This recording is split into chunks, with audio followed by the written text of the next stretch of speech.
15 महीने पहले मोदी से लड़ाई के नाम पर जिस इंडी गठबंधन का जन्म हुआ था, वो गठबंधन दिल्ली चुनाव के आते आते बिखरता हुआ नजर आ रहा है। यानी लोकसभा में जो गठबंधन 7-7 का नारा बुलंद कर रहे थे, विधानसभा में वही गठबंधन से हाथ का साथ छूटता हुआ दिख रहा है।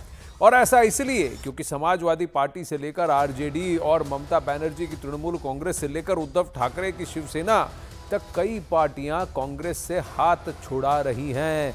आज इंडिया गठबंधन के अंत का ऐलान करते हुए आरजेडी नेता तेजस्वी यादव ने कहा है कि यह गठबंधन सिर्फ लोकसभा चुनाव तक के लिए था। इससे पहले तृणमूल कांग्रेस दिल्ली में कांग्रेस के खिलाफ अरविंद केजरीवाल को समर्थन का ऐलान कर चुकी है, यानी आम आदमी पार्टी के साथ हो जाएगी। अखिलेश यादव ने तो आम आदमी पार्टी का समर्थन करते हुए दिल्ली चुनाव ना लड़ने तक का ऐलान कर दिया है। यानी आम आदमी पार्टी को समर्थन देकर समाजवादी पार्टी ने कांग्रेस का खुला विरोध कर दिया है। हम लोग ये उम्मीद करेंगे कि वहां पर आम आदमी पार्टी का सरकार फिर से आए और भाजपा पूरी तरह उसको डिफीटेड होना चाहिए और दिल्ली का जनता भाजपा को पूरा पराजित करेंगे। दिल्ली चुनाव में तो पहले से तय था इंडिया अलायंस जो है वो लोकसभा के लिए, और बिहार में जहां तक बात की जाए हम लोग तो शुरू से साथ थे। यहाँ लोभी और ठग का कैसा गठबंधन, ये लोभी और ठगों का गठबंधन था जो आज अपने अपने अवसर पर बिखर गए। ना इनका नीति नियत, इनका नेता कुछ मिलने वाले नहीं थे, और ये सब अलग अलग विचारधारा के लोग, अलग अलग घोटालेबाज आपस में कैसा गठबंधन करेंगे, आज उसका सामने आ गया है। इंडिया अलायंस राष्ट्रीय परिप्रेक्ष्य में बना था और राष्ट्रीय परिप्रेक्ष्य में वो काम भी कर रहा है। विगत लोकसभा का जो सदन चला उसमें भी देखे थे कि जो हमारे साथी इंडिया अलायंस के साथ नहीं भी चुनाव में थे, जैसे ममता बनर्जी जी, लेकिन सदन में इंडिया गठबंधन के बैनर तले उन्होंने प्रदर्शन किया, अपनी मांगे रखी, अपनी बातें रखी। अब आपको बताते हैं कि आखिर कांग्रेस के खिलाफ गठबंधन के साथियों का ये रुख क्यों है। तो इसके पीछे की सबसे बड़ी वजह है वोटों का बंटवारा। दरअसल बीजेपी के विरोध में बने इस गठबंधन में शामिल सभी दलों का वोट बैंक करीब करीब एक है। बंगाल में ममता बनर्जी और कांग्रेस का वोट बैंक लगभग एक है।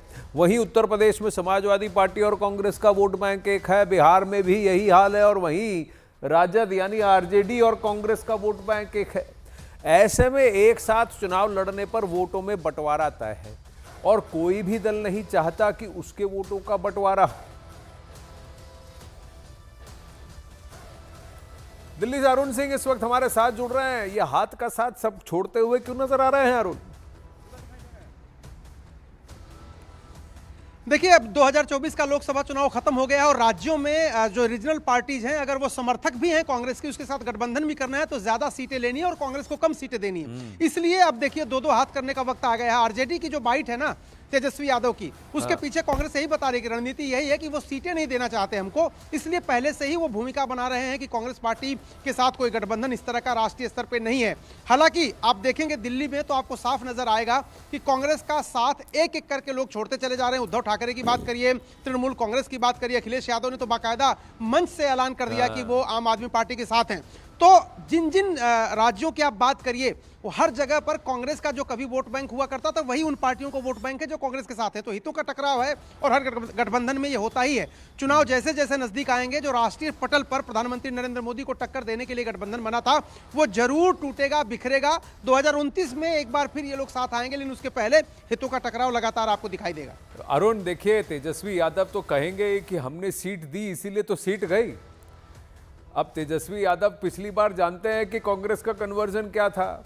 हरियाणा और महाराष्ट्र में भी अगर आप देखें तो कांग्रेस ने सबसे ज्यादा सीटें मांगी। वहां तो डायरेक्ट हरियाणा में तो हार गई, लेकिन महाराष्ट्र में सबसे ज्यादा सीटों पे कांग्रेस की पार्टी लड़ी, और सबसे कम कन्वर्जन, सबसे खराब कन्वर्जन कांग्रेस का था। तो ये सब आंकड़े बाकी सारी पार्टियां देखेंगी भी तो सही, और कहीं ना कहीं कांग्रेस को ये मानना पड़ेगा कि उनका कन्वर्जन, उनका एग्रेशन दिख नहीं रहा। दिल्ली में भी देखिए गारंटी अनाउंस की, और उस दिन गांधी परिवार में से कोई भी वहां मौजूद नहीं था। तो फिर आपकी सीरियसनेस पर हर कोई प्रश्न तो उठाएगा ही। आप बने रहिए। वही कांग्रेस पार्टी को पहले हरियाणा फिर महाराष्ट्र विधानसभा चुनाव में हार मिली थी। अब इस हार के बाद का ही असर है कि इंडी गठबंधन की पार्टियां अब धीरे धीरे कांग्रेस से दूर जाती हुई दिख रही हैं, और दिल्ली चुनाव में कांग्रेस पूरी तरह अलग थलग दिख रही। लोग इस समय कांग्रेस को वोट देना चाहते हैं, कांग्रेस को ताकत देना चाहते हैं। लोग ये महसूस करते हैं कि हमको एक मजबूत विकल्प भाजपा का तैयार रखना चाहिए, जो जनता के सवालों को उठा सके, जनता की आवाज़ को उठा सके। फिर नगरीय व्यवस्था को एक अच्छी सुचारू व्यवस्था देने में भाजपा विफल रही। अभी 2-4 दिन का समय दीजिए, हम ये तय करेंगे कि इंडिया गठबंधन में रहते हुए कांग्रेस पार्टी भी हमारे लिए उसी प्रकार महत्वपूर्ण है जैसे आम आदमी पार्टी महत्वपूर्ण है। दोनों ही दल हमारे लिए एक अहमियत रखते हैं। चूंकि हमारी लड़ाई, हमारे विचारधारा की लड़ाई भारतीय जनता पार्टी की कुनीतियों से है। हमें भारतीय जनता पार्टी को हराना है। आम आदमी पार्टी, कांग्रेस पार्टी, दोनों में से हम किसे मदद कर पाएंगे, किसका समर्थन कर पाएंगे, ये अभी हमारे रणनीति का हिस्सा है। थोड़ा और समय बीतेगा, हम जरूर इस पर प्रकाश डालेंगे। अभी हम किसका साथ देंगे, किसका साथ नहीं देंगे, ये कह पाना बहुत जल्दबाजी होगी। भीड़ वही है जिसका पलड़ा भारी दिख रहा है अरुण सिंह। यानी ये कांग्रेस के लिए मैसेज है कि जब तक आप अपना इंटेंट दिखाओगे नहीं, शिरकत करोगे नहीं, दम दिखाओगे नहीं, कोई आपसे जुड़ेगा नहीं। देखिए, ये होता है सियासत में, जब आपकी मजबूती होती है तो लोग जुड़ते हैं। 99 सीटें लोकसभा में जैसे ही कांग्रेस पाई थी, सारे सहयोगी दल चुप हो गए थे। और जैसे ही हरियाणा में और महाराष्ट्र में हार हुई, नेता बदलने की मांग होने लगी। अब देखिए दिल्ली में किस तरह से कांग्रेस पार्टी घेरी जा रही है। जाहिर सी बात है, अगर आप अपने खुद के बेस से समझौता कर लेंगे, अपने नेताओं से समझौता कर लेंगे, तो ये हालत होनी ही है। और आप देखिए कि इंडिया गठबंधन के बाकी नेताओं को केजरीवाल समझाने में कामयाब रहे कि भारतीय जनता पार्टी को वही टक्कर दे रहे हैं और कांग्रेस उनको कमजोर कर रही है। इसलिए मेरे पीछे खड़े हुए एक और राज्य बीजेपी के हाथों नहीं गंवाना है। और उसकी बानगी देखिए कि अजय माकन जो अरविंद केजरीवाल को एंटी नेशनल घोषित करने के लिए सबूतों के साथ प्रेस कॉन्फ्रेंस करने वाले थे, जिसमें खालिस्तान समर्थित आतंकी गुटों से चंदा लेने की बातें थी, जो पंजाब में सरकार के दौरान सुखजिंदर सिंह रंधावा गृह मंत्री थे, उनके पास डॉक्यूमेंट थे। वो अजय माकन के पास आए और प्रेस कॉन्फ्रेंस का ऐलान करने के बाद वो प्रेस कॉन्फ्रेंस नहीं हुई, क्योंकि एमके स्टालिन ने राहुल गांधी को फोन कर दिया कि देखिए ये ठीक नहीं है, अपोजिशन की एकता कमजोर इससे होगी और अरविंद केजरीवाल जीतता हुआ चुनाव हार जाएंगे, तो इसका एक और राज्य चला जाएगा बीजेपी के पास। तो इस तरह की जब बातें होने लगी तो देखिए कांग्रेस के सामने ये है, अंदर खाने ये मांग भी उठ रही है कि भाई आप अपने आप को मजबूत करिए। अगर आप मजबूत रहेंगे तो सब लोग साथ आएंगे, आप कमजोर हो जाएंगे तो हर जगह यही हाल होगी। तो यहाँ पर बीजेपी को जीतने नहीं देना है। उद्देश्य होना चाहिए कांग्रेस का कि कांग्रेस को अपनी वापसी करनी है, फिर से दिल्ली में अपनी साख जमानी है। ये उद्देश्य होना चाहिए कांग्रेस का। अब ये कांग्रेस पार्टी के जो टॉप आला कमान है उनको डिसाइड करना है, क्योंकि कुछ तो वो हारेंगे, उसके बाद ही जीतेंगे। लेकिन अगर विपक्ष की भूमिका में पहुंचती है कांग्रेस पार्टी,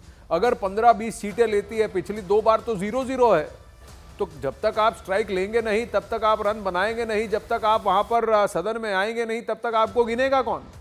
आप फिर कमजोर कड़ी ही बनकर रह जाएंगे हर जगह। अरुण धन्यवाद। आगे बढ़ते हैं अखाड़ा में। उधर बीजेपी ने दिल्ली में INDA गठबंधन के बिखरने पर सवाल खड़े कर दिए हैं, तो वहीं कांग्रेस का कहना है कि बीजेपी और आम आदमी पार्टी दोनों ही उसके विरोधी हैं।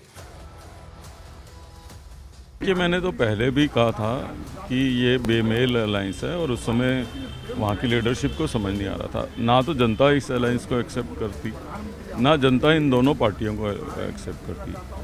जिस पार्टी ने पिछले 10 सालों में दिल्ली के लोगों का और दिल्ली एज अ शहर का स्तर नीचे किया हो, उसके साथ अलायंस के बारे में कोई सोच भी कैसे सकता है। यही मेरा ऑब्जेक्शन उस समय था और आज भी वही है। चुनाव में हमारे दोनों प्रतिद्वंदी, हम दोनों के खिलाफ बराबरी से बोल रहे हैं और भाजपा के खिलाफ ज्यादा बोल रहे हैं। उसका कारण ये है कि हम मानते हैं दिल्ली का विकास अगर शीला दीक्षित जी के बाद थमा है तो उसमें केंद्र में भाजपा की सरकार थी और उन्होंने दिल्ली के विकास के लिए जो अपेक्षित था नहीं किया। आम आदमी पार्टी भी इधर उधर की बात करती रही, फ्लाईओवर, सड़कों का रखरखाव नहीं हो पाया और दोनों को मैं बराबर का गुनाहगार मानता हूं। ये उस समय भी एक नापाक गठबंधन बना था और दिल्ली में जो समर्थन दे रहे हैं कांग्रेस अलग थलग पड़ी है। कांग्रेस मुझे लगता है कि दिल्ली के अंदर सर्वाइव करने का प्रयास कर रही है। अलग थलग पड़ने की जहाँ तक बात है, ममता दीदी का यहाँ कुछ नहीं है, लालू यादव का यहाँ कुछ नहीं है, उसके अलावा बीजू पटनायक का यहाँ कुछ नहीं है, शिवसेना का यहाँ कुछ नहीं है। ये लोग बीजेपी के खिलाफ हैं कि दिल्ली में भारतीय जनता पार्टी की सरकार ना बने, इसलिए ये उनको समर्थन दे रहे हैं। इंडी गठबंधन में इस वक्त कंफ्यूजन की स्थिति है। उमर अब्दुल्ला और फारूक अब्दुल्ला का गठबंधन पर क्या कहना है, आइए आपको वो भी सुना देते हैं। जहाँ तक मुझे याद है इस पर कोई वक्त की सीमा लगाई नहीं गई थी और बदकिस्मती की बात यह है कि क्योंकि इंडिया ब्लॉक की कोई मीटिंग बुलाई नहीं जा रही है तो इसमें कोई क्लैरिटी नहीं है, ना लीडरशिप को लेके, ना एजेंडा को लेके, ना आगे क्या हम रहेंगे या नहीं रहेंगे इसको लेके। शायद दिल्ली के इंतखाबात हो जाएं, उसके बाद अच्छा ये होगा कि इंडिया ब्लॉक के तमाम जो हिस्सेदार हैं उनको बुलाया जाए और इस पर क्लैरिटी हो। अगर ये सिर्फ पार्लियामेंट इलेक्शंस के लिए था, इसको वाइंड अप करिए, फिर हम अपना काम अलग से करेंगे। अगर पार्लियामेंट इलेक्शन के बाद ये असेंबली के लिए भी है तो फिर हमें मिल के काम करना होगा। देखिए, जहाँ तक अलायंस का मामला है, अलायंस का मामला अलायंस हर चीज़ मेरे लिए है। कोई कहे कि मैं ऐसी किसी जैसे इसके लिए है, वो गलत है। मैं समझता हूँ उनको ये सोचना चाहिए, ऐसी बातें नहीं करनी चाहिए, नहीं तो अलायंस होगी ही नहीं। अलायंस सिर्फ इलेक्शन लड़ने के लिए नहीं है, इलेक्शन अलायंस भारत को मजबूत करने के लिए और भारत से ये नफरत निकालने के लिए भी है। जो ये कहेंगे कि ये सिर्फ पार्लियामेंट इलेक्शन के लिए है, उस गलतफहमी से निकल आए, फिर कोई अलायंस नहीं है। अलायंस हर वक्त है, हर दिन है, हर मिनट है, ये मेरा कहना है। उधर कांग्रेस और आप के टूटे गठबंधन पर बीजेपी ने तंज कसा है। बीजेपी का दावा है कि दोनों ही दल के नेता भ्रष्ट हैं। बीजेपी सांसद मनोज तिवारी ने दावा किया कि ये सभी अपने अपने भ्रष्टाचार को छिपाने के लिए एक साथ आए थे। दिल्ली चुनाव में कांग्रेस अब अलग थलग नजर आ रही है। इंडिया अलायंस के जो तमाम लीडर्स हैं उन्होंने आम आदमी पार्टी को सपोर्ट कर दिया है। आप किस तरीके से इस पूरे घटना को देखते हैं?